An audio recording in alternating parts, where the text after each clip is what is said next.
Mudah-mudahan yang kita lakukan pagi ini bermanfaat dunia akhirat. Amin ya Allah. Alhamdulillah nih wakaf ibu tuh.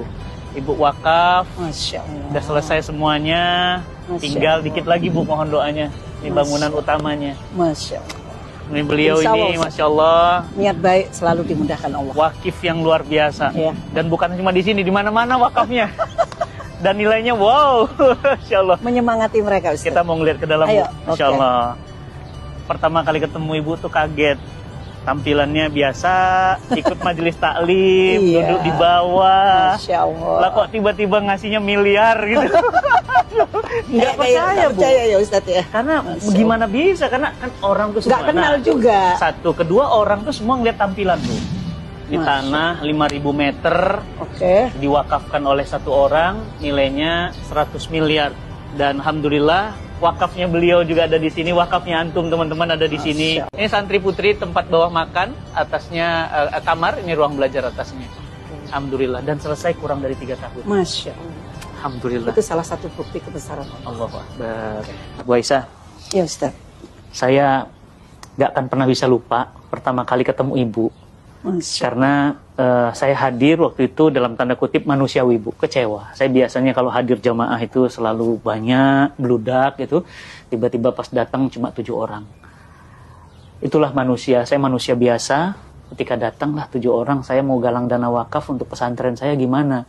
Tapi ternyata 7 orang, ada 1 orang namanya Bu Aisyah dengan penampilan yang sangat sederhana berwakaf miliaran. Masya Dan sekarang pesantrennya sudah jadi. Masya Allah.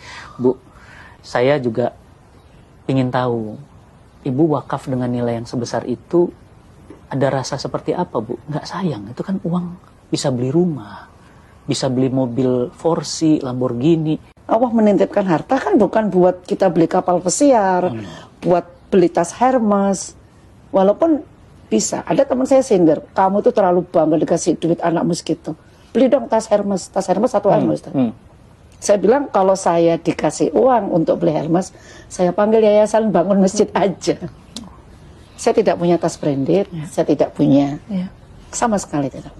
Saya pingin brandednya Allah aja. Doain saya Ustaz. Saya sebagai orang tua ya, saya nggak tahu orang tua lain. Itu harus anak itu tergantung ibu, bukan tergantung ayah. Kalau pilih istri itu ibu yang pintar, ibu yang benar. Karena dia nanti yang akan mendidik. Nggak sembarangan. Saya persiapkan anak saya sesuai keinginan saya. Saya nggak pengen kok punya anak jadi profesor. Oke. Jadi anak itu harus dipersiapkan oleh orang tuanya. Masalahnya saya juga pernah dengar dari ibu. Ibu punya restoran di Surabaya, di jalan yang sangat-sangat prestisius. Ibu wakafkan dan nilainya juga puluhan miliar. Masya Allah. Bu, ibu tuh, saya mikir uangnya kok kayak tisu ya. Dicabut keluar, dicabut. Apa gimana, nggak habis-habis apa gimana? Kan sesuai janji Allah. Allah. Berbagi 1 diganti 10. Ada yang lebih dalam lagi, Al-Baqarah diganti 1 700 kali Pak. 700 kali. Tiap Kenapa bulan. harus takut? Kenapa harus pelit di jalan Allah? Orang tua saya Ustaz, hotel itu mau dibeli Megawati dengan uang ya, dikasihin ke Nahdlatul Ulama. Allah. Itu contoh dari orang tua. Boleh kasih bocoran seperti apa orang tua dulu? Dia lihat guru ngaji, belum haji, dia haji. Kayak cerita Ustaz tadi. Setiap tahun ada aja. Tanah di mana-mana panggil, di sini kasih kan. Anaknya nggak ada yang kasih. Ibu saya kan punya hotel. Oh, saya Masya Allah punya hotel loh. Orang kan punya warung gitu ya. Dan hotelnya diwakafkan juga Ustaz. Allahu Akbar. Udah wakaf Bu? Sudah. Makanya Jadi- saya bilang saya belum apa-apanya sama Ibu ibu kandung? saya. Iya. Diwakafin. Sekarang jadi apa di Surabaya? Jadi sekolah Hadijah Plus Hadijah Plus itu. Muslimat. Ibu Khofifah yang nerima. Gubernur Jawa Timur.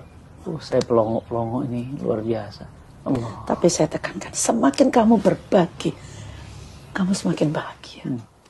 Jadi Ustaz. wakaf kepikiran restoran ibu yang mewah itu diwakafin tuh gimana awalnya? Saya bosan Ustaz. Oh. Punya duit. Saya pingin. Kalau kita nyari duit, udah mau bosan sama duit ini. Mental memang. Ini Bu, mindset Bu. Jadi dunia itu akhirnya datang ke ibu sujud tuh begitu. Ibu kok bisa ngelepas harta sebesar itu? Allahu Akbar. Yang menggerakkan hati itu Allah. Saya sendiri itu anak saya ya. Waktu dengerin kajian Ustadz kasih presentasi, tunjukin ke kita bahwa dapat tanah wakaf, cerita begini-begini, saya ditepuk. Mah kejar itu Ustadz. Yuk kita kasih apa yang beliau ini. Saya temui Ustadz, datang ke rumah. Begitu aja terjadi. Tapi yang muncul bukan rasa kehilangan yang uang yang rasa bahagia bahwa kita bisa berbagi segitu. Itu menurut saya masih sangat kecil. Jadi rasa bahagia itulah yang tidak ternilai dengan miliar tadi. Yang didatangkan sama Allah. Jadi ada rasa bahagia ketika mengeluarkan harta. Setiap kita berbagi, bahagia itu selalu hadir.